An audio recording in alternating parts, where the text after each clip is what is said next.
parler de Purim. Et nous allons parler de Purim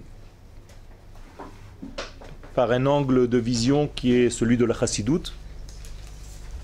C'est-à-dire nous allons parler du sens caché, plus profond de Purim, celui qui nous révèle des valeurs, des niveaux de Purim que nous ne connaissons peut-être pas et qui est important de savoir. Quand je parle de Chassidoute, je parle de source de choses, c'est-à-dire que la Chassidoute ne va pas seulement au résultat, mais va s'adresser plutôt à la valeur intrinsèque de l'événement ou de la chose de laquelle on est en train de parler. Ça veut dire que si on parle de Purim, on va laisser de côté pour l'instant le côté de la fête telle qu'on la connaît aujourd'hui. On va précisément s'occuper du sens de l'âme de la fête. Okay. Donc là aujourd'hui j'ai pris un texte qui va dans la lignée de Rabbi Nachman de Breslev, Alav Shalom, et qui va nous dévoiler Purim de cette manière-là. C'est la vraie. Non. Tu es déguisé en Bah, moi je fais pas du 40 en fait. Rebecca, elle est là, Rebecca. Top. Ah, pardon. C'est Rebecca? Ouais. J'ai compris. Les cheveux, machin, ça va. Le sweat, ça va, j'ai compris. Ok, effectivement, la jupe comme ça. Voilà, exactement. T'es au top. Top. Bon, Rebecca, calme-toi alors. Hein. Je vais te parler. Alors, regardez comment le Rav va commencer. Ce qui est en parenthèse, c'est moi qui le rajoute pour expliquer les choses. Mais en réalité, le texte est pris de l'Ikouté Halachot de Rabbi Nathan, c'est-à-dire l'élève de Rabbi Nachman, dans Or HaChaim, Ilchot Purim Halacha Gimel. Alors, on va un petit peu s'occuper de ce degré-là. Première des choses, Achizat Haman, le Rav vient s'occuper de la source, de la prise, de là où Haman a pris ses forces. D'où est-ce qu'il a puisé la puissance de faire ce qu'il a fait contre le peuple juif. Vous voyez qu'on s'occupe déjà directement des valeurs intérieures de la fête. Alors, Achizat Haman, Haya mi pegam etzadat. Et là, directement, on nous balance très très loin. On nous dit qu'en réalité, Haman a pu faire ce qu'il a fait parce qu'il était en réalité quelqu'un d'autre. Avec un nouveau vêtement. C'est-à-dire, c'est une même énergie qu'on a déjà connue dans le monde, mais pas sous cette forme-là. Autrement dit, Haman n'est qu'un nouveau déguisement, une nouvelle apparition d'une force négative qui a déjà fait des dégâts dans l'histoire humaine. De qui est-ce que Rabbi Nachman ou Rabbi Nathan, son élève, veulent parler d'après vous? Non. Non, c'est sûr que sa source est Amalek, mais là il va plus loin encore. Non, plus loin. Non, plus en avant, avant. Il y a Femeod, le Nachash, le serpent. Ça veut dire que, en réalité, Shalom.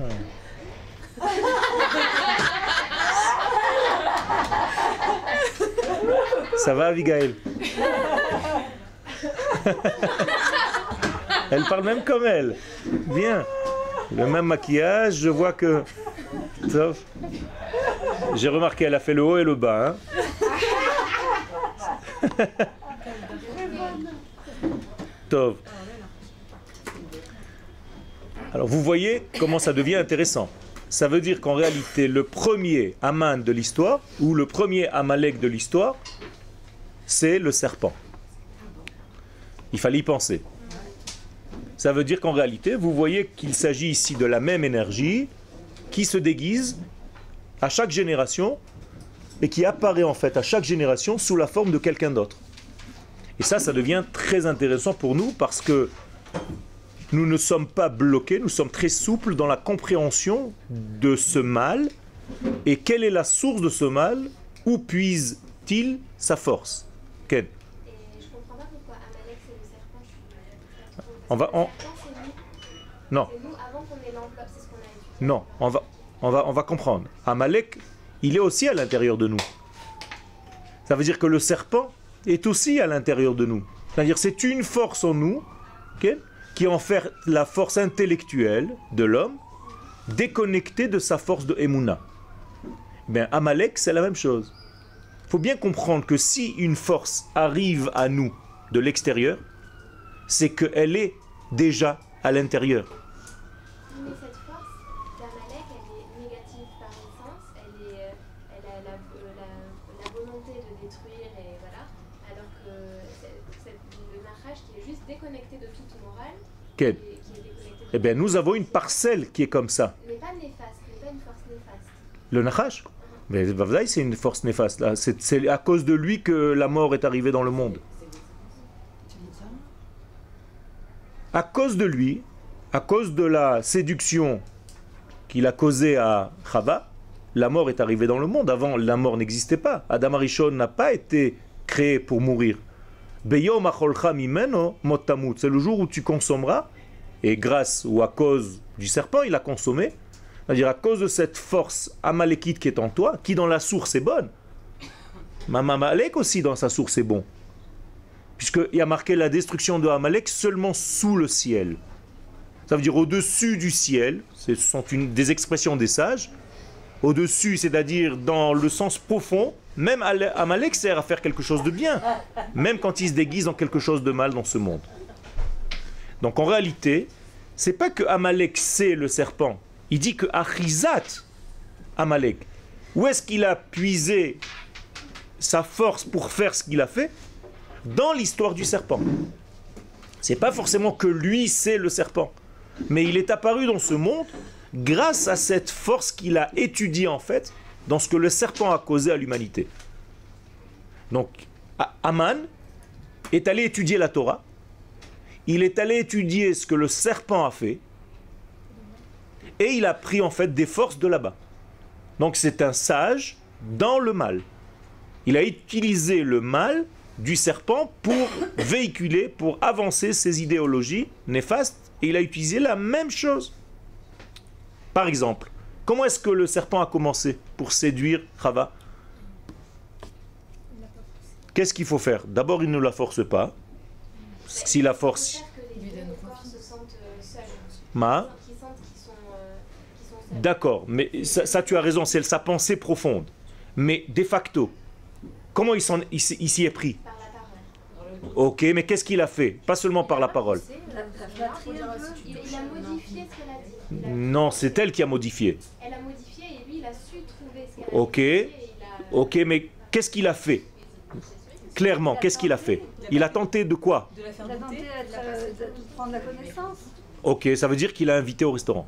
Ouais, il a séduit. Mais oui, ben oui. Il a invité à manger, il a invité au restaurant, il a invité à consommer. Et ici, la consommation, c'est pas une consommation de la chose que tu es en train de manger. Ça veut dire qu'il a invité à manger des idées qui sont contraires aux idées de l'éternité. Que quand je dis que j'invite quelqu'un à manger, c'est pas que je vais lui donner un bout de poulet à manger. C'est que par la consommation du poulet, il va en réalité consommer quelque chose de beaucoup plus profond. Il va consommer mon idéal, l'idée que je veux introduire chez lui. Vous comprenez? C'est beaucoup plus grave. C'est pour ça que consommer, ne restez pas au premier niveau de la consommation. C'est pas seulement aller manger. Aujourd'hui, vous consommez toute la journée. Quand vous regardez la télévision, vous consommez des images. Quand vous regardez Internet, vous mangez des images. Quand vous écoutez la radio, vous mangez des images. Quand vous écoutez un cours, vous êtes en train de manger. Vous comprenez? Ça veut dire que le serpent a en fait donné à manger. Donc j'ai dit ça, il a invité au restaurant pour que ça vous fasse rire, mais en réalité c'est ça le sens profond. Et d'ailleurs les sages nous disent que quand tu veux dominer quelqu'un, qu'est-ce qu'il faut faire? L'inviter à manger. Imra'ev sona'acha, si ton ennemi a faim, ha'achile ou lechem, donne-lui à manger du pain. Imsh'tsamehu, s'il a soif, hashkeu maim, donne-lui à boire. Ki gechalim atachote al rosho, parce que c'est comme si tu lui mettais des braises sur la tête. Ça veut dire que tu le domines. La domination de l'ennemi, c'est quand on l'invite. Quand est-ce qu'on signe les plus grands contrats dans ce monde? Dans le restaurant. Et les plus grandes affaires du monde se signent dans les restaurants. Parce que les gens se sentent à l'aise, ils sont en train de manger, ils sont calmes. C'est pas dans le bureau, tu es coincé, tu es angoissé. Okay? Alors on t'invite au restaurant, tu es détendu. Eh bien c'est exactement la même chose. Regardez maintenant, Haman. Comment il a fait? Qu'est-ce qu'il a fait? Un michté. Il a fait un banquet, il a invité tout le monde à manger au restaurant. C'est la même chose. Toute l'histoire de Mordechai et d'Esther, ça commence la même chose. Ça veut dire qu'ici, tous les Juifs, tous les Yehudim sont invités au banquet de Achashverosh. Et donc, Rabbi Shimon Bar Yochai nous dit, Shenehenu miseudato shel oto rasha. Ils ont profité du mets, du plat, shel oto rasha, du rachat en question. De qui parle-t-il? Non, du serpent. C'est pour ça qu'ils ne disent pas de Achashverosh. Ils te disent, ça peut être Achashverosh dans cette génération, mais dans une autre génération, dans une autre histoire, c'est quelqu'un d'autre. Alors on l'appelle Oto Racha. C'est à toi de mettre les X et les Y là où tu veux. Il faut que tu comprennes que Oto Racha, il est à chaque génération. Il se déguise en quelqu'un d'autre. Et si tu ne comprends pas, tu vas tomber en réalité dans le même piège. Okay? Shalom.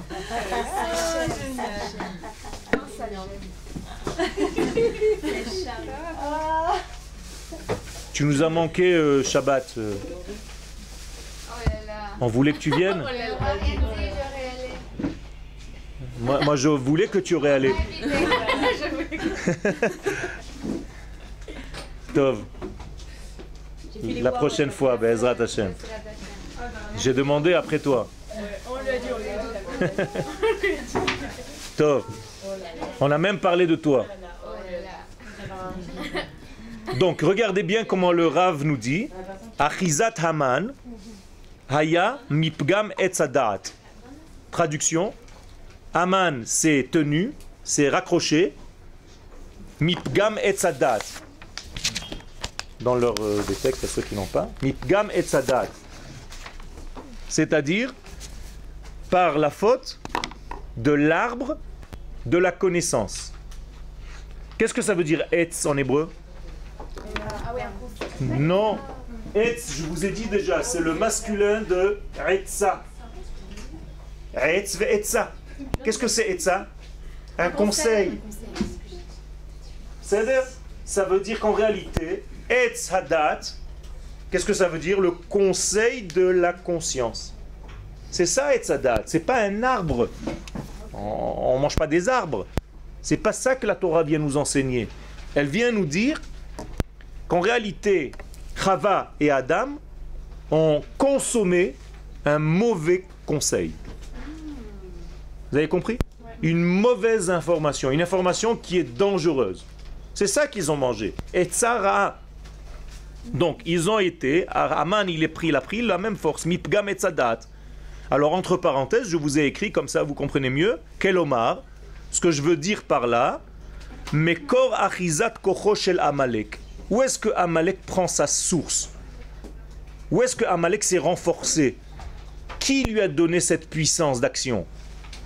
Ganouz, eh bien ça c'est caché, Bechet'o shel Adam Arishon, dans la faute du premier homme.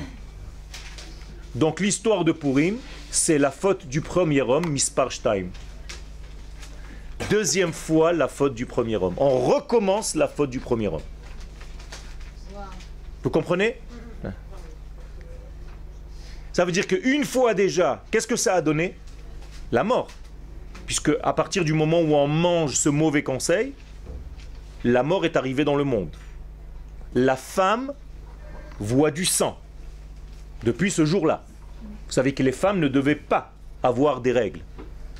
Ça n'existe pas dans la nature. Les règles de la femme, le sang de la femme, qui veut dire en réalité la mort chaque mois, parce que qu'est-ce que c'est que le sang de la femme? C'est un bébé qui meurt. chaque mois. Un bébé qui n'est pas venu à la vie. Donc il y a tout qui tombe. Et en réalité, c'est un meurtre, quelque part. C'est un manque de vie, plus exactement. Et c'est pour ça que la femme doit s'asseoir en deuil 7 jours. C'est les Shiv'a Nekiim. C'est pour ça que la femme compte 7 jours de deuil, comme pour un mort. Mais ça, où est-ce que c'est né? Où est-ce que ça a commencé dans l'histoire? À cette faute-là.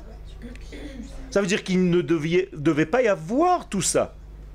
Si on n'avait pas consommé de ce mauvais conseil, il n'y aurait eu que la vie.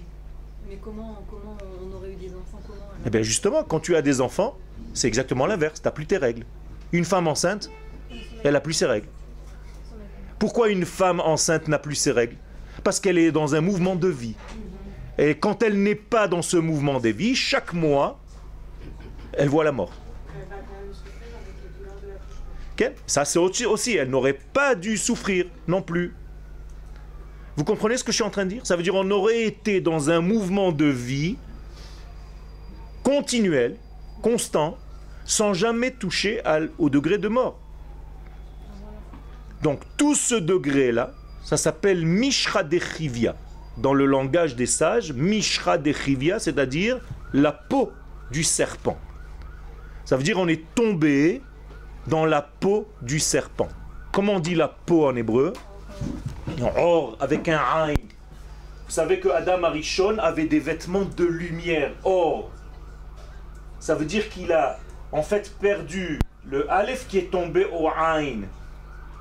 Aleph, c'est 1. Aïn, c'est 70. 70 moins 1, c'est 69. Ça veut dire qu'on a 69 degrés à rattraper dans la vie pour revenir à l'unité d'Akadosh Baruch Hu. On est tombé de 70 degrés. Maintenant, le mot « or » dans lequel nous sommes maintenant après cette faute-là, parce qu'on a perdu la lumière, on est arrivé à « or ». Toute l'histoire de l'humanité, c'est de revenir de « or » à la lumière. Mais pour l'instant, nous sommes dans « or ». « Or » en hébreu, vous avez dit, ça veut dire la peau. Mais si je le lis autrement, comment je peux lire? Non, en hébreu. Hiver, aveugle. Ah, on a vu ça. Ça veut dire que je suis aveugle aujourd'hui. Nous sommes tous aveugles de la lumière initiale, première. On n'arrive plus à voir cette lumière. Donc on a comme une peau qui recouvre la vérité, une écorce. Et c'est à cause de cette écorce qu'on ne peut plus voir la vérité. Vous comprenez? Donc tout le travail ici est un travail très intelligent dans le mal que Haman est en train de faire. Haman, c'est quelqu'un de vicieux, de très fort. C'était un grand sorcier. Il savait tous ses secrets. Et il voulait donc recouvrir, maintenir le sommeil de la nation d'Israël. Parce que quand on dort, en réalité, on est un petit peu mort. Et ça, c'est le secret de tout ce Amalek-là. C'est pour ça que les sages nous disent, dans l'Agmara de Choulin, à la page 139, Haman min ha-Torah minayin. Où est-ce qu'on a trouvé Haman dans la Torah? Est-ce que vous avez déjà vu Haman dans la Torah? Oui ou non? Non, Haman.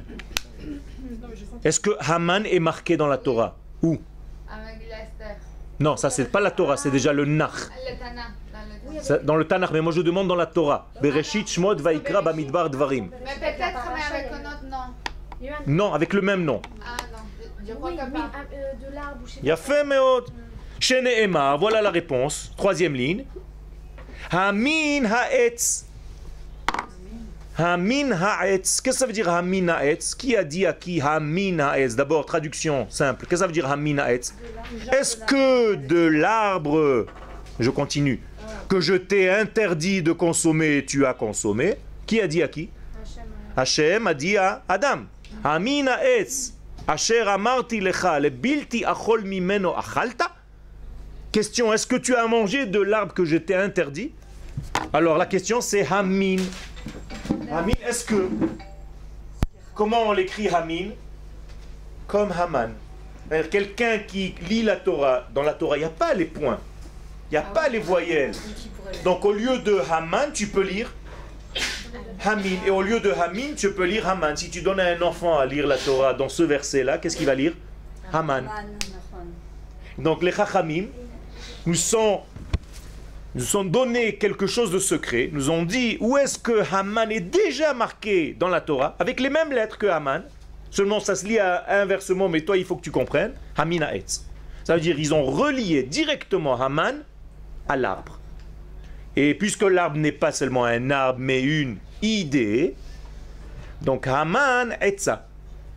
Ça veut dire que Haman, le premier Haman de l'histoire, il est déjà dans le serpent qui nous a donné un mauvais conseil pour manger de l'arbre interdit. Wow. Merci. Shene'emar Amina Etz Ve'alken, fin de la troisième ligne. Ve'alken ratsa li'itgaber bechodesh adar shemet bo Moshe. Et c'est pour ça qu'il voulait prendre ses forces quand le mois de Hadar. Pourquoi? Parce qu'il savait aussi, Haman, que qui était mort le mois de Hadar? Moshe. Donc il s'est dit, Moshe, qu'est-ce qu'il représente dans le peuple d'Israël? La conscience divine. C'est-à-dire le lien avec Akadosh Baruch Hu, qui c'est? C'est Moshe. Moshe, quand on dit Moshe, c'est pas un monsieur. C'est en réalité le lien que nous avons avec la vie, avec Akadosh Baruch Hu.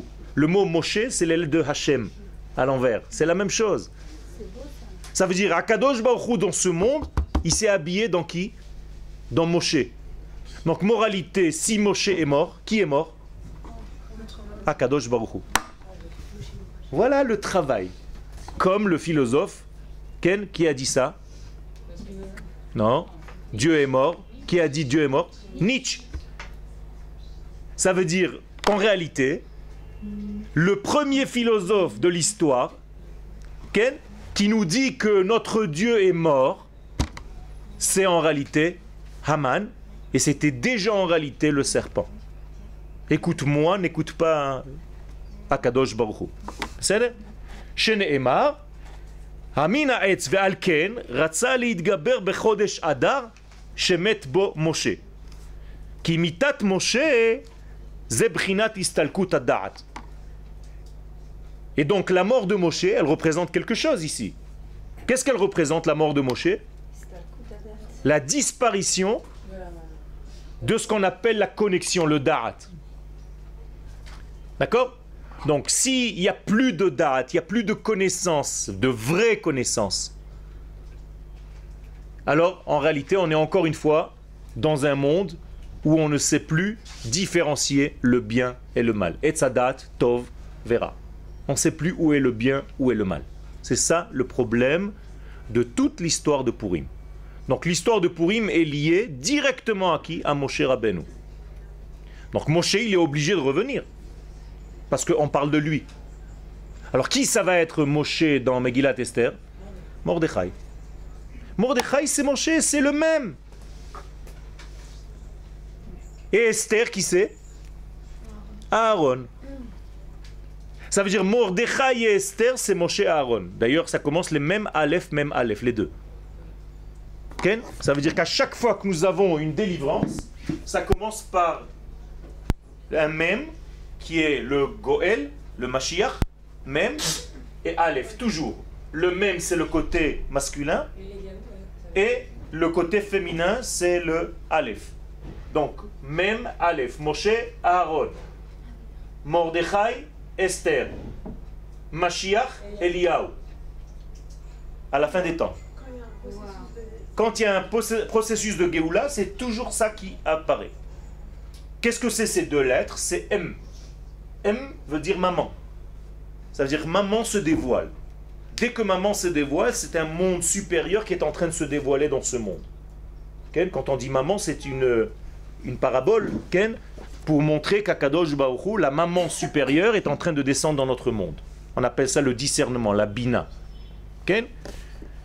Donc vous voyez ici, ce sont des choses très profondes que Rabbi Nathan est en train de nous donner. L'histoire de Purim commence bien avant Purim. Elle commence au moment de la faute dans le Gan Eden. Kimitat Moshe ze prinat istalkut hadat, prinat sheina. Et donc si Moshe meurt, il n'y a plus de connexion. Rappelez-vous que quand Moshe a disparu pendant 40 jours, qu'est-ce qui s'est passé sur terre? Le veau d'or, directement, on fait le veau. Parce que Moshe est monté. Dès que Moshe monte, il y a des problèmes en bas. Il ne faut jamais laisser Moshe partir. Et là, Moshe est mort. Alors Haman, il se dit, c'est le moment de faire le dégât. Puisqu'il n'y a pas de Moshe dans le monde. Seulement, il a oublié, ce Haman, que Moshe était aussi né le jour où il est mort. C'est ça. Ça veut dire Moshe a vécu 120 ans complet. Il a fait un cycle complet. Le même jour de sa naissance, c'était le jour de sa mort. C'est comme ça d'ailleurs qu'on voit qu'un grand tzaddik est un tzaddik. Il meurt le jour de sa naissance. C'est-à-dire qu'il a fait le tour complet. Ok? Donc, si Moshe est né le Zayin Adar, le 7 Adar, okay? Le même jour que sa mort, ça veut dire le jour où le sort est tombé. Quel jour le sort est tombé? Purim. Nachon? Qu'est-ce que c'est pour Moshe Rabbeinu ce jour-là? C'est la Brit Mila. C'est 8 jours plus tard. La Brit Mila de Moshe, c'est le jour de Purim. Ken, mais Nachon, ça veut dire qu'il y a aujourd'hui ce que nous fêtons, parce qu'après il y a tout le développement de Agmara.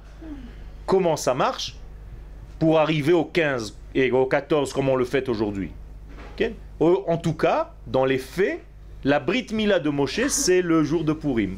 Ça veut dire qu'on a fait la Brit Mila à Moshe avant qu'il y ait Purim.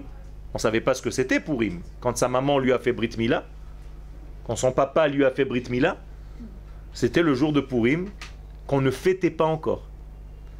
Mais ce jour-là, il a déjà, depuis la création du monde, une force qu'on va essayer, si c'est ce jour-là qu'on lui a fait la Brit Mila, on va essayer ce jour-là de briser, de couper le lien. Parce que la Brit, qu'est-ce que c'est Brit? C'est le lien. C'est le lien entre le haut et le bas, entre Dieu et les hommes, entre l'homme et la femme. Ça veut dire tous les liens, et là je suis en train de vous dévoiler le secret de Purim, tous les liens dans votre vie, ils peuvent être ou coupés le jour de Purim, ou bien rassemblés le jour de Purim. Attention. Ça veut dire, ou le jour de Purim, on vous déconnecte complètement, chas v'shalom, parce que vous êtes fragile, vous vous déconnectez de la force divine, ou bien ce même jour-là, vous pouvez vous réunifier avec vous-même, avec votre identité, avec votre prise de conscience, avec ce que vous allez faire dans votre vie. Ça veut dire que le jour de Purim est un jour de rétrospection intérieure. Qu'est-ce que je dois faire le jour de Purim? Je dois réfléchir au sens que je donne à ma vie.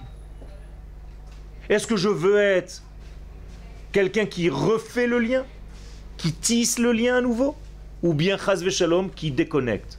Autrement dit, j'ai deux possibilités le jour de Purim. Ou je suis avec Amalek, ou je suis avec Israël. Ou je suis avec Haman, ou je suis avec Mordechai. Vous comprenez comment ça marche? Ou je suis avec le Nachash, ou je suis avec le Mashiach. C'est la même force. Nachash, c'est en valeur numérique 358, comme Mashiach. Mashiach et Nachash, c'est la même chose. Ça veut dire, Mashiach, c'est un serpent, mais arrangé. Mashiach égale Nachash. La même valeur numérique, exactement. Donc, où tu es dans ta vie, Mashiach, ou tu es un serpent. Mashiach, c'est la droiture. Le serpent, c'est l'entourloupe. Mashiach, c'est la simcha, c'est les mêmes lettres.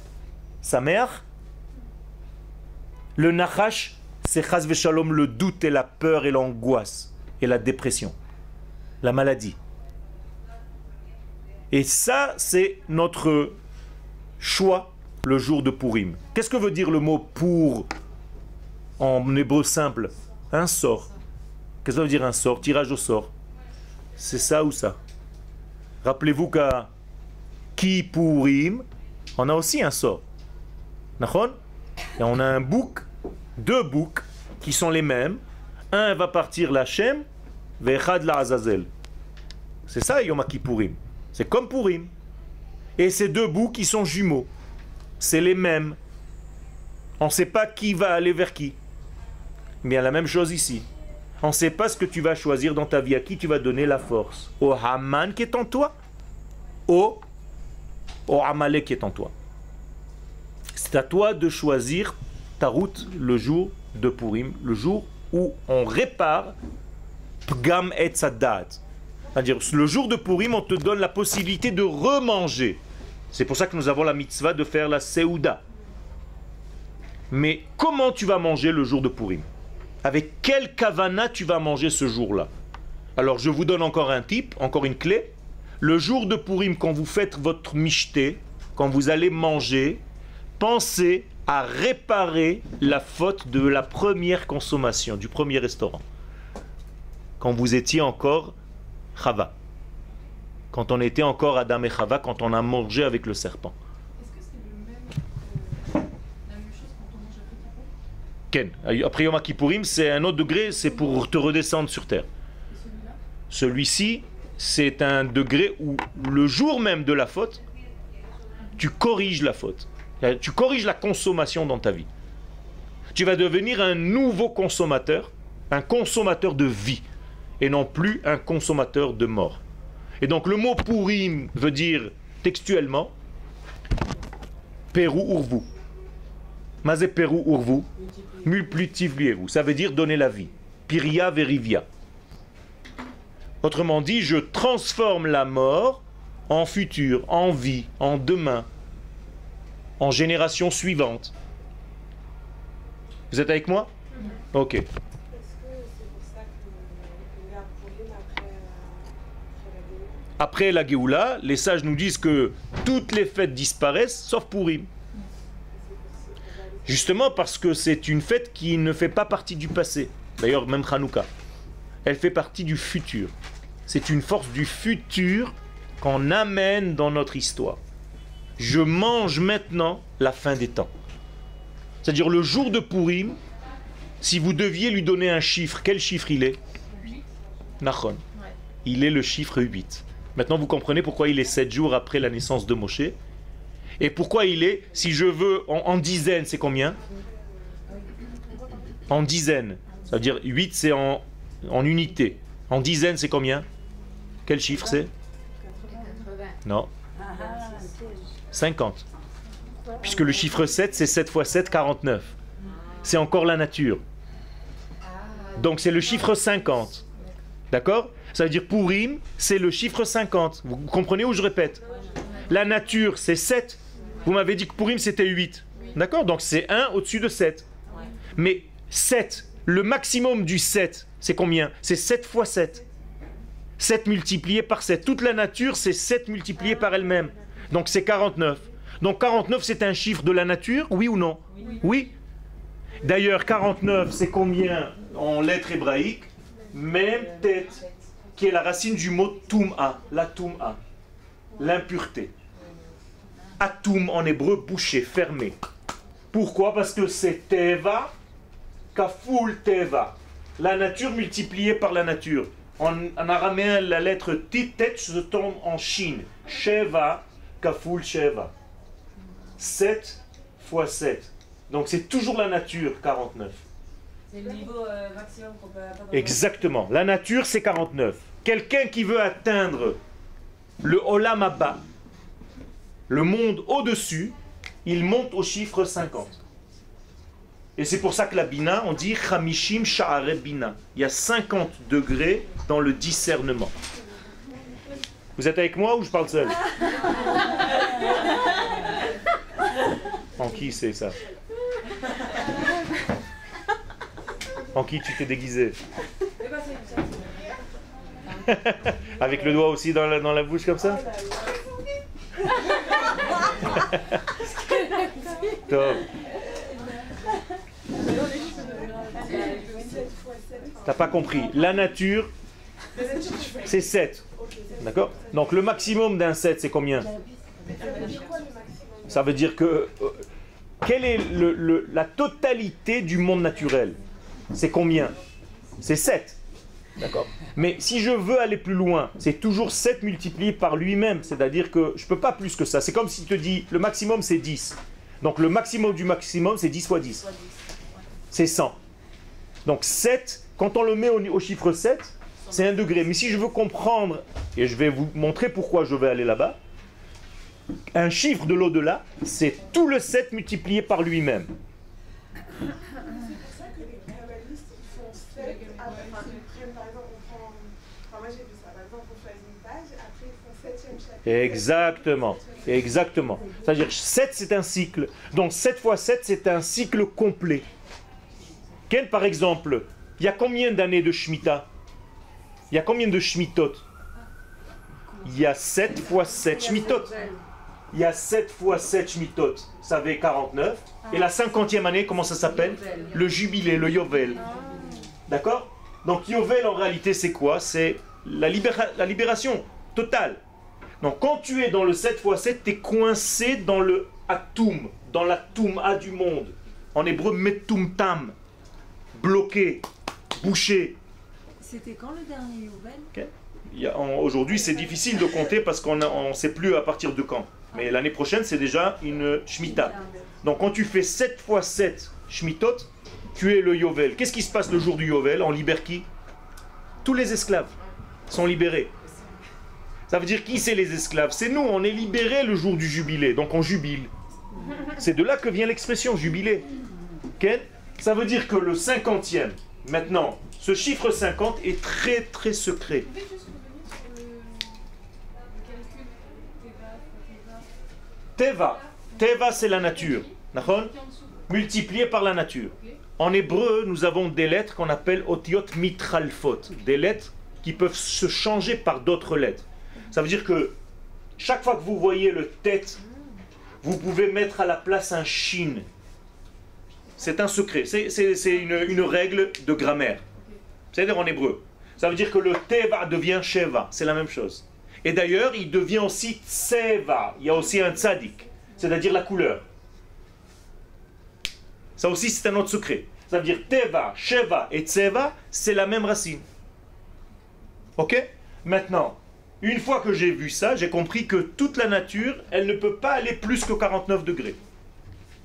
Moshe est arrivé le jour de sa mort, de sa disparition. Où est-ce qu'on l'a enterré? Dans une montagne qui s'appelle Nevo, pas Arnevo.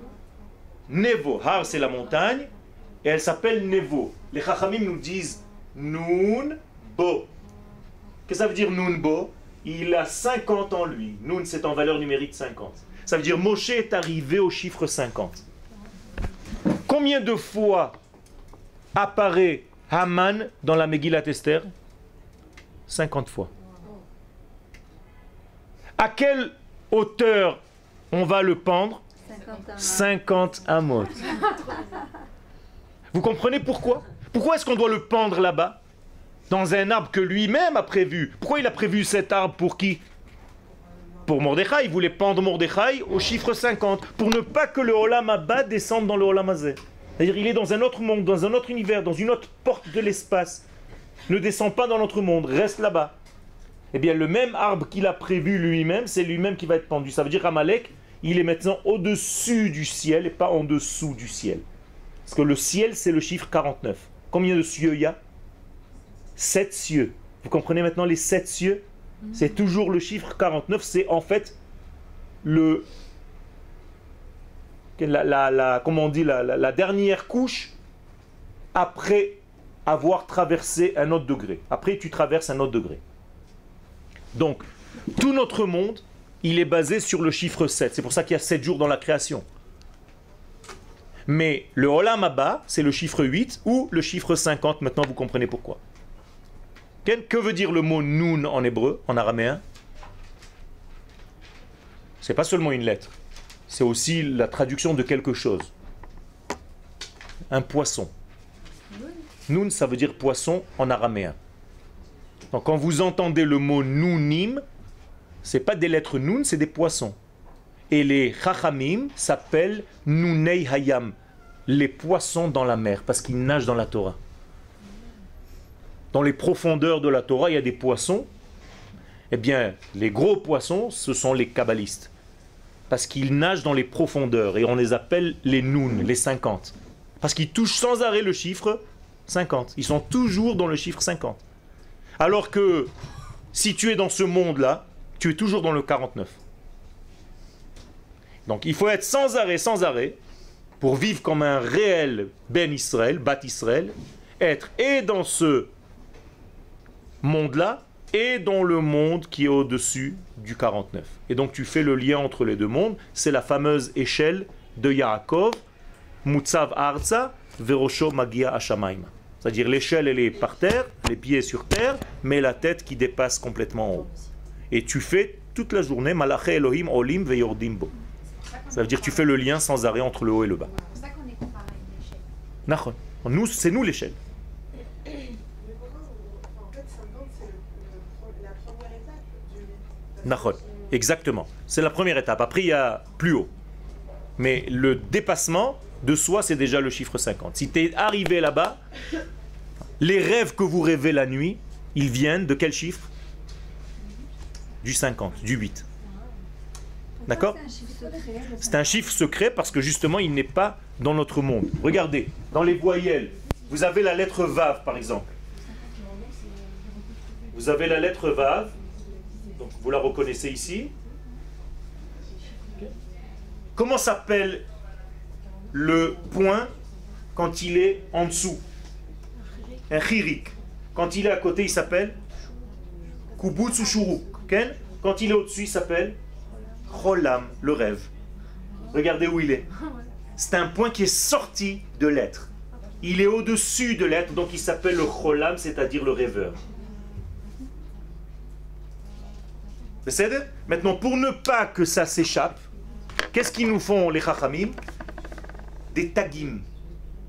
À chaque fois qu'il y a une lettre, il y a un petit trait d'union.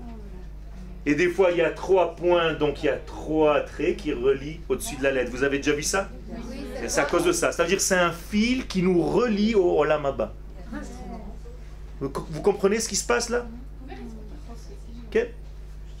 La lettre Vav, par exemple, ou autre lettre, quand elle a un point au-dessus d'elle, ce point, on l'appelle le Cholam. Nekudat ha-Cholam. Ça veut dire que le Cholam, en hébreu simple, veut dire Chalom, Cholem. C'est-à-dire ton rêve vient de ce point. Regardez le point, il est au-dessus du corps. Il est haut. D'accord? Ça veut dire il est au-dessus. Donc le rêve, c'est au-dessus de l'homme. C'est pas quelque chose qui vient de l'homme lui-même. Ce sont des messages que tu reçois du chiffre 50 dans ton monde de 49. Okay? Toujours. Non. C'est ta conscience, elle va juste habiller certains éléments du rêve. Mais toi, tu reçois un message, il faut juste faire le tri entre ce qui est venu d'en bas et ce qui est venu d'ailleurs. Mais j'ai pas compris le rapport avec le Vav. Ben, Le Nun et le Vav, j'ai pas compris. non, il n'y a pas de... Pour l'instant, je t'ai donné un exemple. Il y a une lettre, j'aurais pu faire le Aleph à la place. Ok. D'accord? Ça, c'est ce qui nous permet de lire la lettre. Ça, c'est ce qui nous permet de donner une direction à la lettre. Nachon. Mais elles sont inscrites quand on lit. Pas dans le Sefer Torah. Elles ne sont pas inscrites. Mais si tu dis par exemple O, Cho, Cholem, Cho, je sais qu'il y a un point au-dessus. Donc à partir du moment où je sais qu'il y a un point au-dessus, pourquoi ce point n'est pas dans la lettre? Parce qu'il est au-delà de la lettre. Il est au-dessus de la lettre. Il n'est pas coincé. Donc il est en réalité dans un monde de liberté. Mais pour qu'il soit lié à moi, les Chachamim nous ont aussi dit de mettre des tagines. C'est-à-dire des fils conducteurs pour relier à ce point-là. Avoir un petit peu de conscience. C'est ce que Rabbi Akiva faisait. Aya kosher ktarim la otiyot. Rabbi Akiva attachait, en réalité, il brodait des fils avec ces mondes supérieurs. C'est ça qu'il faisait en réalité. Pour nous faire comprendre que le monde dans lequel nous sommes est géré et dirigé par un monde qui est au-dessus. Pour ne pas qu'on aille se perdre dans ce monde-là. Parce que si on se perd dans ce monde-là, encore une fois, tête même, Toum'a. C'est ça la Toum'a. Quelle est la racine du mot Toum'a? Tam, mais pas tam avec un taf entier. Tam veut dire boucher. La Toum'a, c'est ce qui nous bouche, on n'arrive pas à aller au-dessus. C'est là? Quel? Vous n'auriez pas peur de revenir sur la différence entre 50 et 8? Quel? Le chiffre 8, c'est par rapport à un 7. Donc on est encore dans les unités. Si je veux passer aux dizaines, Ça veut dire quoi les unités? les unités, c'est un degré qui est au niveau du détail déjà. Les dizaines, c'est un petit peu plus large. Les centaines, c'est encore plus large. Ça veut dire qu'à chaque fois que je veux parler de quelque chose, j'ai la possibilité de parler de cette chose-là ou dans mon monde personnel de l'unité, ou dans un monde un petit peu plus large du minyan, les dizaines, ou dans un monde un petit peu plus large de la nation d'Israël tout entière. C'est ça? Alors, il y a la même chose. Ça veut dire que si tu dois comprendre quel est le 8 dans les centaines, c'est combien maintenant? C'était 8 dans les unités, c'était 50 dans les dizaines. Qu'est-ce que ça va devenir dans les centaines? La nature dans les centaines, c'est quoi? Pour savoir. Justement, c'est ce que je vous demande. Si tu sais ce que c'est la nature dans les centaines, tu vas savoir ce qui est le hors nature dans les centaines. Alors cherchez. C'est exactement ça qu'il faut se poser. Et dans les milliers, après. Dans les 1000. Il n'y a pas de chiffre plus grand que 1000 dans la Torah. 613. Il n'y a pas. Dans la Torah, vous ne trouverez jamais un chiffre plus que 1000. Alors, quand on veut dire beaucoup plus, qu'est-ce qu'on dit? Harbe, Revava. Mais on dit pas 10 000. Ken? On va dire 10 000 parce que c'est des millièmes multipliés par. Mais il n'y a pas un million, ça n'existe pas. Donc, Elef Alfe Alafim. Quand tu veux dire beaucoup, tu dis des milliers de milliers de milliers. Verov Rivei Revavot. De beaucoup, beaucoup, beaucoup. C'est-à-dire que le chiffre maximal dans la Torah, c'est 1000. Le chiffre minimal dans la Torah, c'est 1. Mais en réalité, il faut comprendre en fait tout ce degré. Il n'y a pas au-dessus de 1000? Il n'y a pas au-dessus de 1000. C'est toujours des multiples de 1000. Comment on écrit 1000 en anglais? Elef. Comme Aleph. Il n'y a pas une lettre comme Si, ça? Aleph. Aleph, ça veut dire que tu reviens au Aleph, mais il n'y a pas une... Oh, ok. Dans les... Regardez, quand on arrive de l'alphabet, vous avez de Aleph jusqu'à Tav. Le Tav vaut 400. Le Aleph vaut 1. Ken, on est passé de degré en degré. Après Tav, qu'est-ce qui se passe? Il y a quelle lettre? On fait des combinaisons? Non. Il y a toutes les lettres doubles de l'alphabet qu'on n'a pas comptées.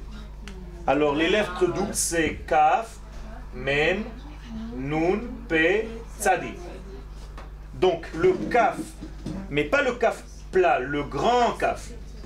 Le Mem Sophite, le Nun qui est Sophie, le P qui est Sophie et le Tzadi qui est Sophie. Ouais, c'est derrière. Eh bien, celui-ci vaut 500, parce qu'on a terminé à 400. Celui-ci vaut 600, celui-ci vaut 700, celui-ci vaut 800, celui-ci vaut 900. Il n'y a pas de chiffre pour le 1000, c'est ce que vous avez posé comme question. Donc le 1000 revient à Aleph, c'est-à-dire on revient au 1. Aleph en hébreu veut dire 1000. Mais les centaines dans la nature, ça dépasse pas. Les centaines dans la nature, Ouais. c'est des multiples. Ça peut dépasser 1000, mais c'est des multiples de 100 et des multiples de 1000. C'est tout, on ne va pas dire 1 million, il n'y a pas ce chiffre. Alors revenons à notre idée première. Notre idée première, c'est un cours qui est un petit peu plus profond, mais c'est pour Purim, pour que vous compreniez le sens secret un petit peu plus de Purim. Purim, c'est pas dans ce monde. Purim, c'est Olam Haba. Purim, c'est le chiffre 50, c'est au-delà de ce monde. C'est pour ça qu'on ne connaît pas Purim. On doit boire pour arriver à ce monde-là. Ad Delo Yada. Qu'est-ce que ça veut dire Ad Delo Yada? Tu dois boire jusqu'à ce que tu comprennes que tu ne comprends plus. Parce que si tu restes encore dans le monde de la compréhension, tu n'es pas encore dans Purim. Vous avez compris? Ça veut dire que Purim n'est pas le monde où on comprend. Ça voudrait dire qu'on reste dans le concret. Et il y a fait mort. Si tu n'es pas monté à Purim dans ce monde-là, du chiffre 50, tu es resté encore dans ce monde concret. Or, Purim, c'est Ad Delo Yada. Quand est-ce que Moshe est arrivé au plus haut sommet de sa carrière, on va dire? Quand il ne savait plus. Quand il est redescendu de la montagne, il y a marqué « Ou Moshe lo yada » qui karan or panav. Car la peau de son visage est devenue or. Et donc Moshe, c'est le premier dans l'histoire. Qu'est-ce qui s'est mis sur le visage? Un masque. Un masque. Donc c'est le premier déguisé de l'histoire. Maintenant vous comprenez le lien avec Purim?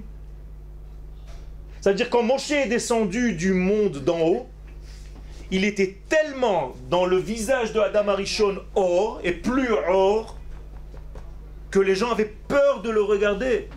Velo yachlu liroto ki yar'u mipanav. Ça veut dire qu'il avait une splendeur sur le visage. Donc qu'est-ce qu'il fallait mettre? Un masque. Yasem hamasve al panav.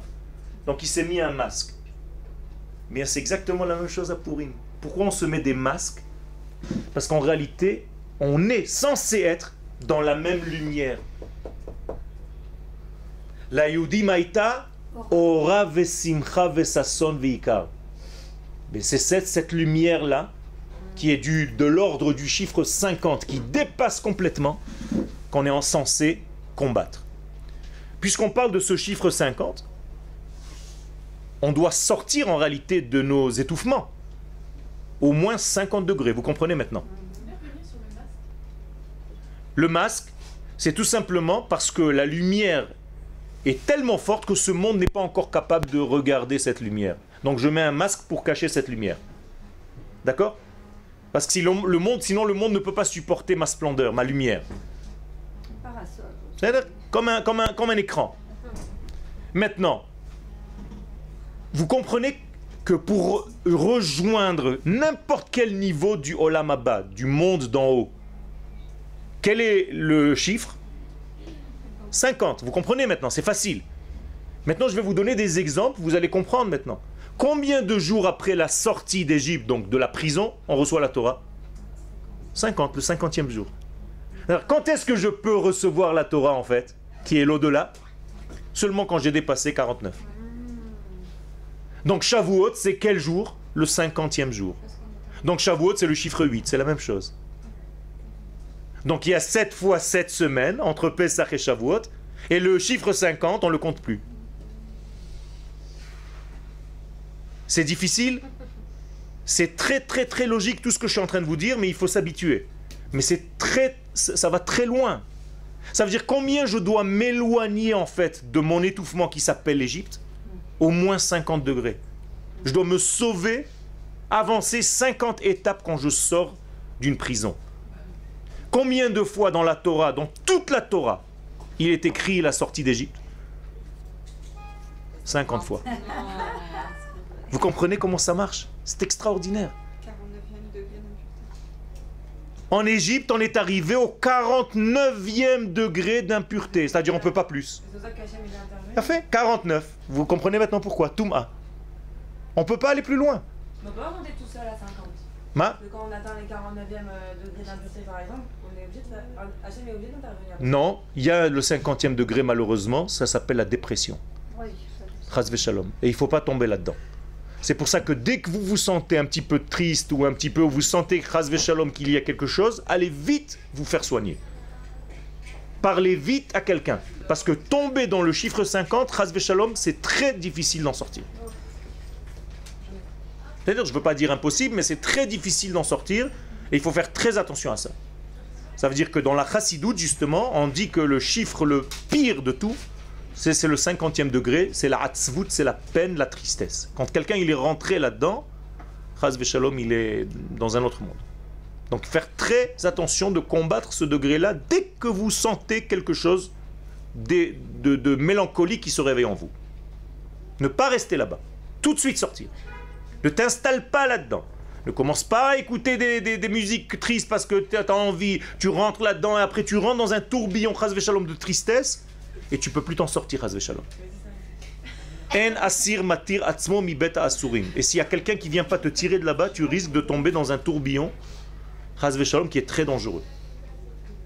C'est-à-dire, donc faites très très attention à ça. Je comprends ça. Enfin, je suis désolée. On a dit 50, c'est ce qu'il y a au-dessus de... Ben oui, mais il y a dans les deux côtés. Il y a 50 dans le bien, 50 dans le mal.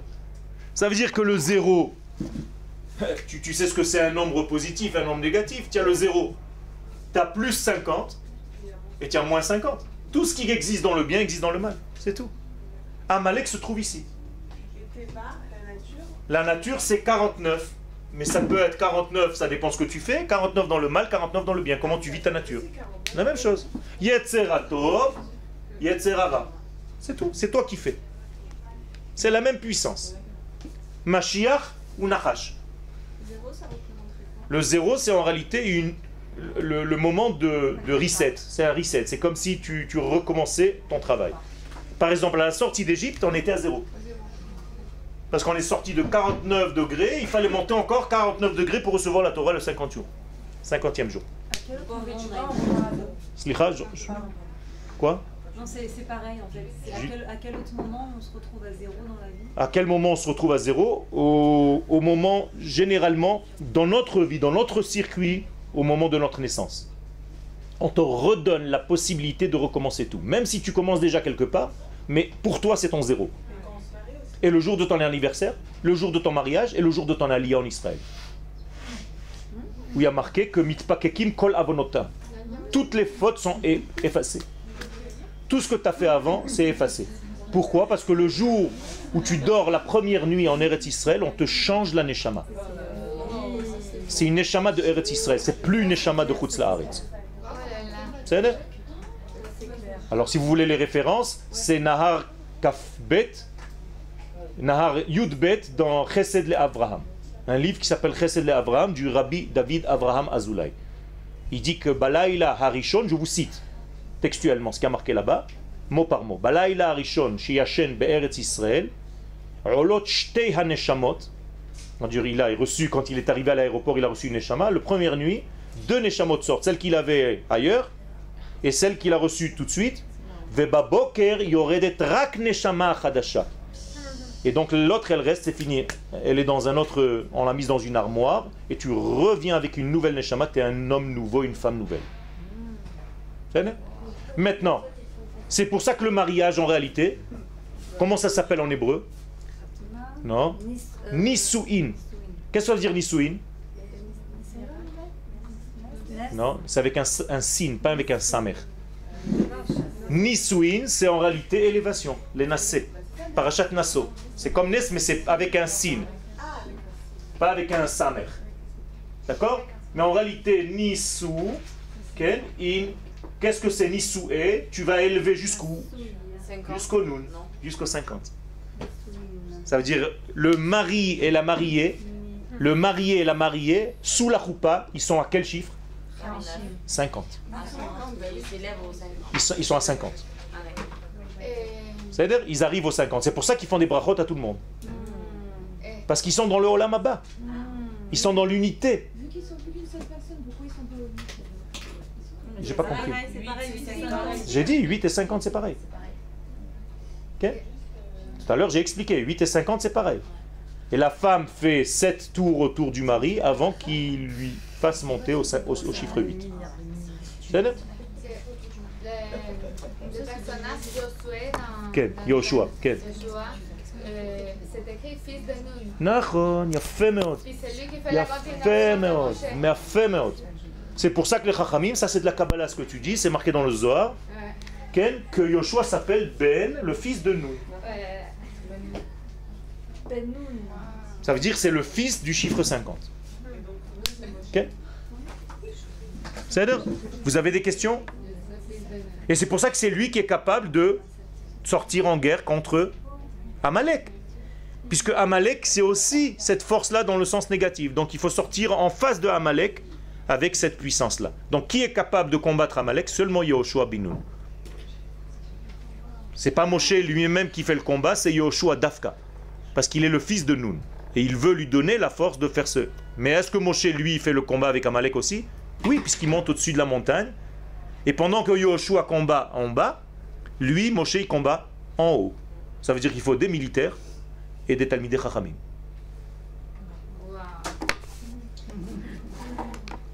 C'est-à-dire, tant qu'on on n'est pas venu à bout des problèmes que nous avons.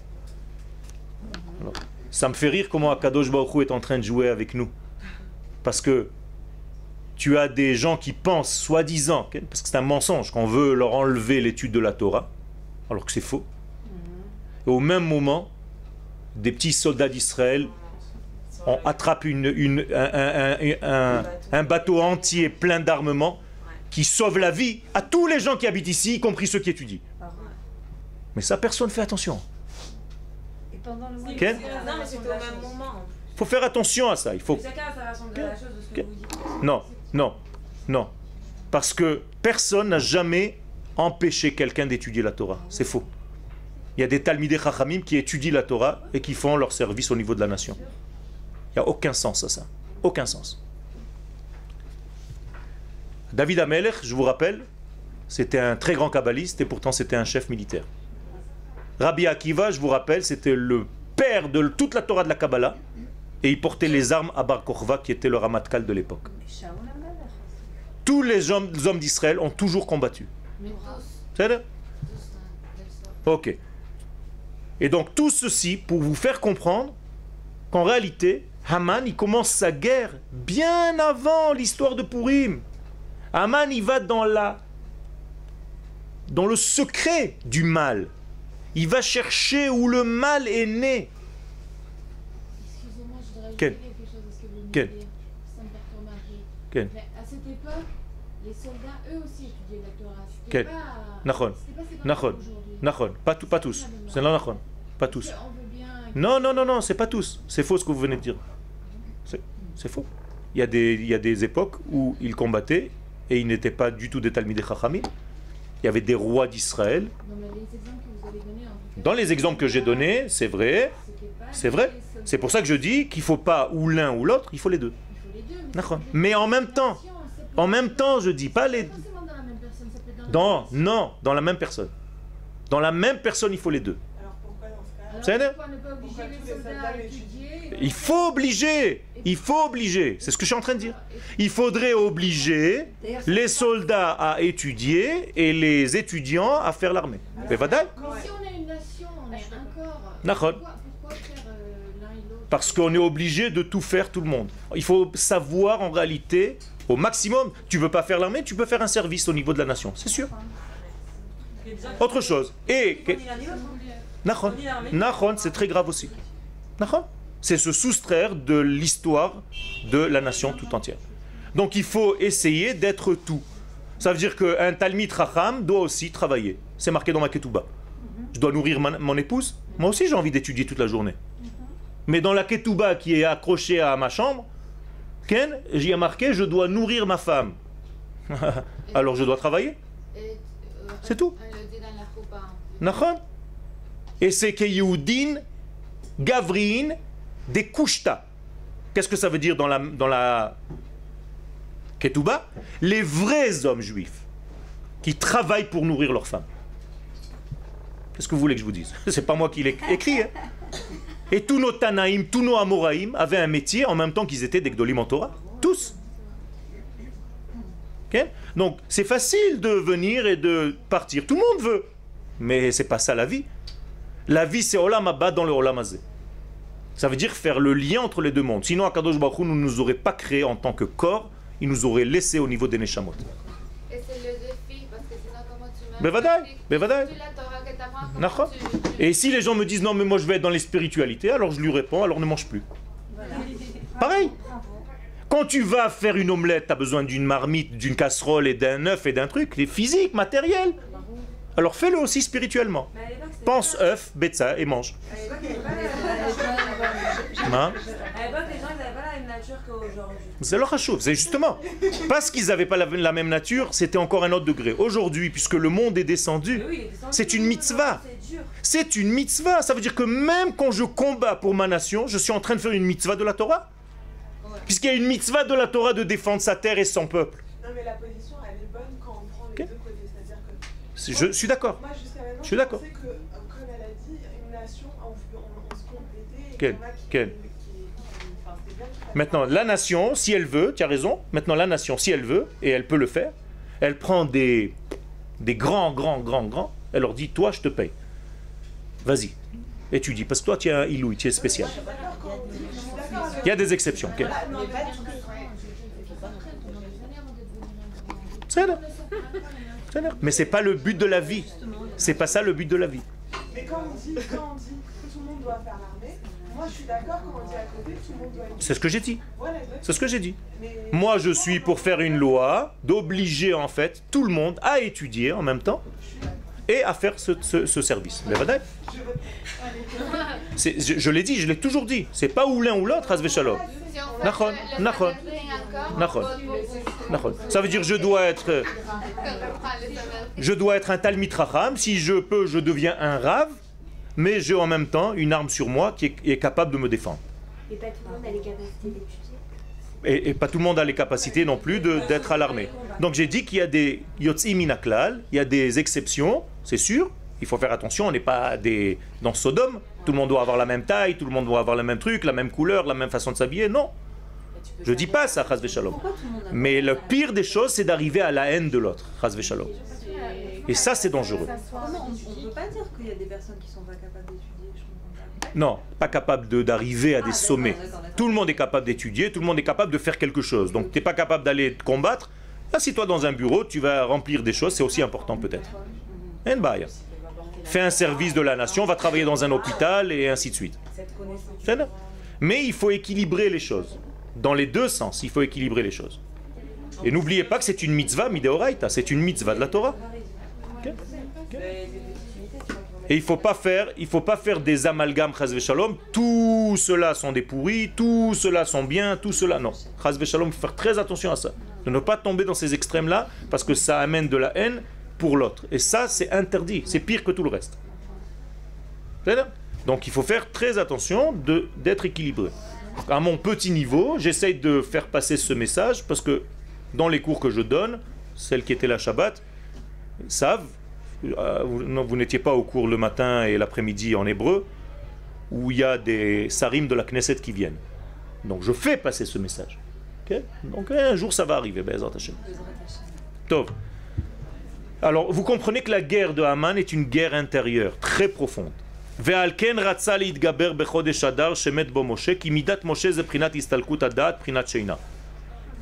Donc qu'est-ce que c'est istalkut adat? C'est un sommeil. Quand tu vas dormir, tu es foutu. C'est comme si tu étais un petit peu mort. Napoléon disait, je suis Napoléon que quand je suis réveillé. Quand je dors, je suis comme tout le monde.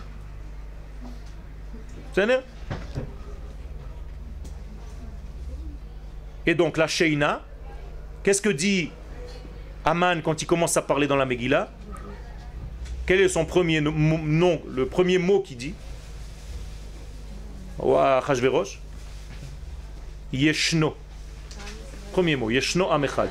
En hébreu simple, ça veut dire il y a un peuple. Mais les sages nous disent Al tikre Yeshno ela Yashnu.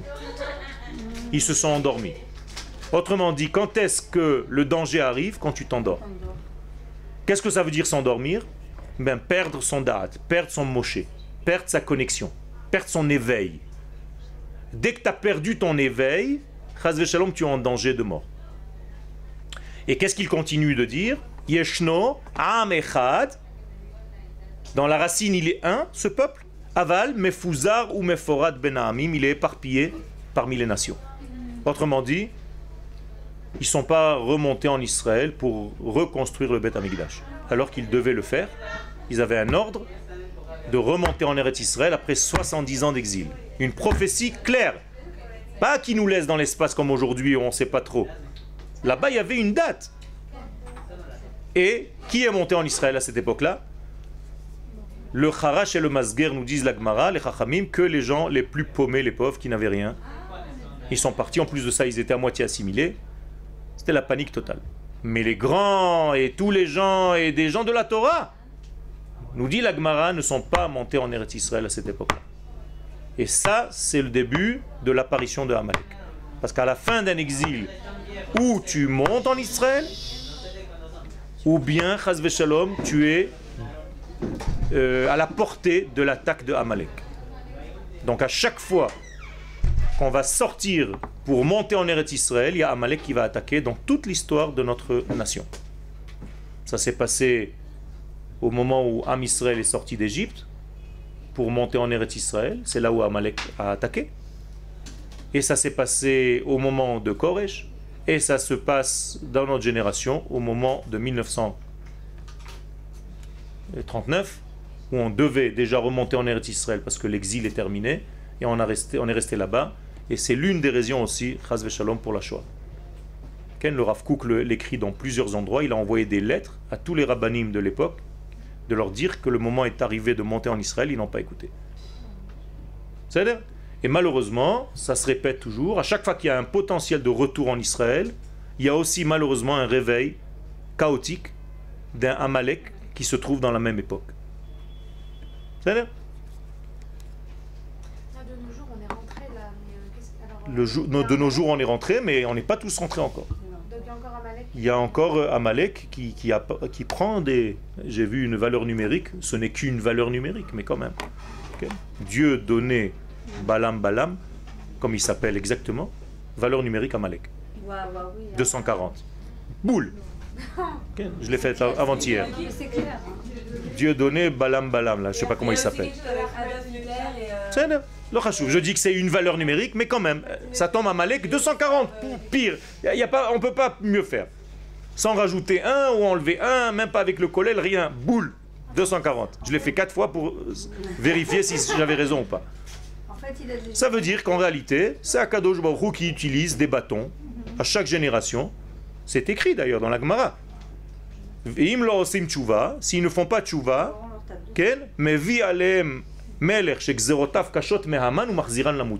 il leur amène un roi dont les xérot sont pires que celles de Haman pour les redresser, pour les ramener au bien. C'est tout. Ça veut dire qu'Akadosh Baruch Hu nous aime et à chaque génération il nous amène quelqu'un pour nous remettre en place. Donc moralité, ce sont que des révélateurs pour nous réveiller. C'est pas pour nous faire du mal. Ken. Mais le bruit qu'il représente, c'est quelque chose. Il ne faut pas voir la personne en question, il faut voir le tollé qu'il y a autour, la force qu'il y a autour. Ça veut dire qu'il y a en pour et en contre, mais encore il s'agit-il de savoir si on comprend le message. Alors qu'est-ce que ça veut dire le contrer? Le contrer en France.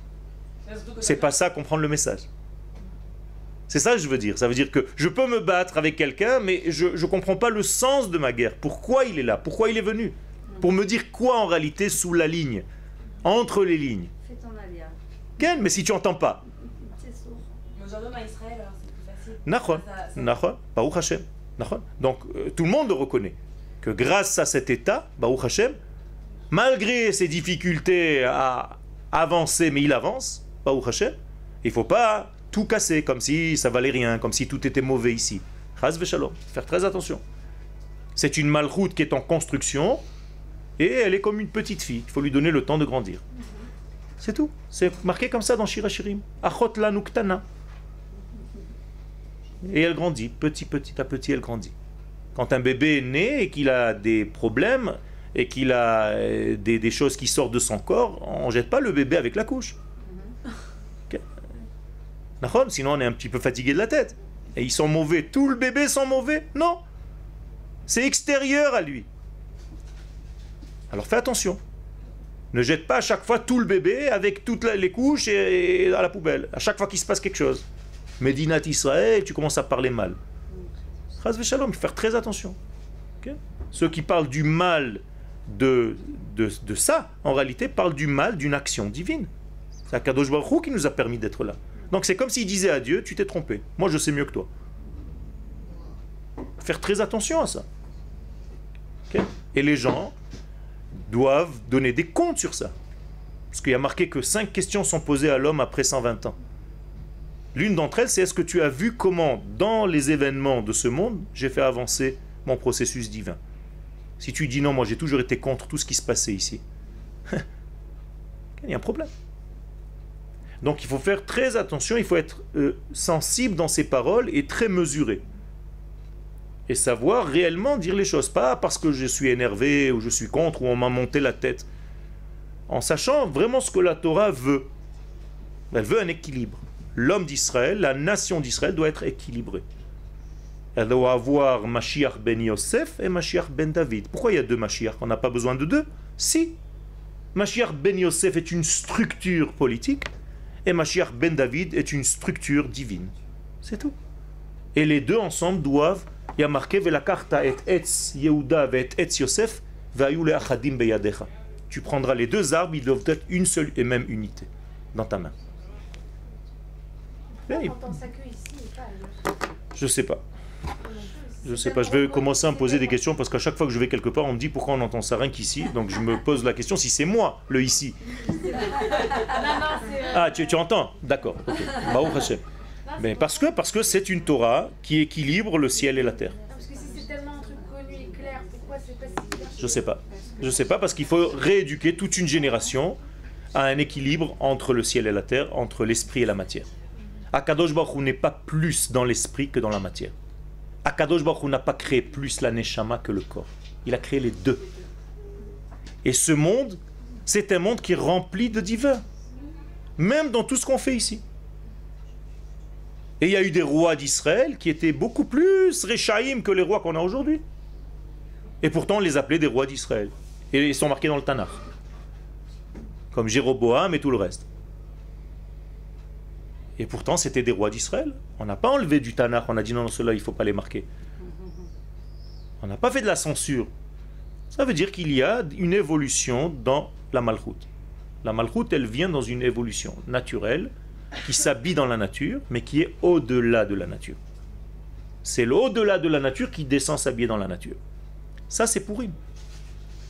Purim, c'est un jour en réalité qui est resté dans la nature. Il est tellement hors nature qu'il respecte toute la nature. Qu'est-ce qu'il est interdit de faire à Purim? Il y a des halachot interdit de faire quelque chose? Rien du tout. Pourquoi? Non, il n'y a aucune interdiction. Quelqu'un qui est en deuil, il est en deuil. Il n'y a pas marqué qu'il soit très triste, ras v'shalom. Tristesse, c'est pas du judaïsme. Vous comprenez? Ça veut dire quoi? Ça veut dire que cette fête, elle gêne même pas la nature.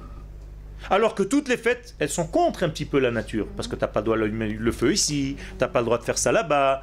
Il n'y a pas une fête normale. Vous connaissez une fête normale dans l'année?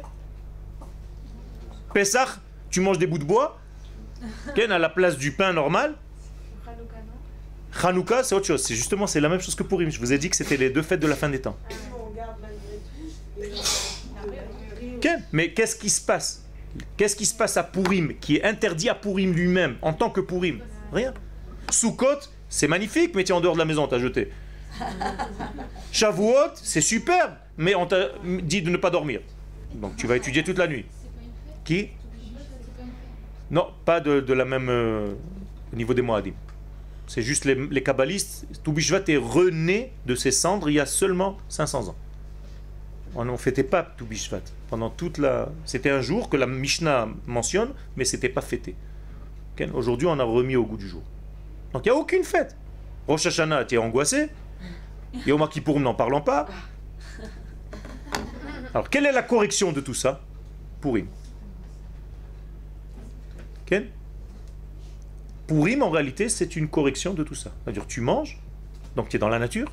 Cette fête ne gêne pas le côté Kodesh. Donc, le Chol et le Kodesh se marient à merveille.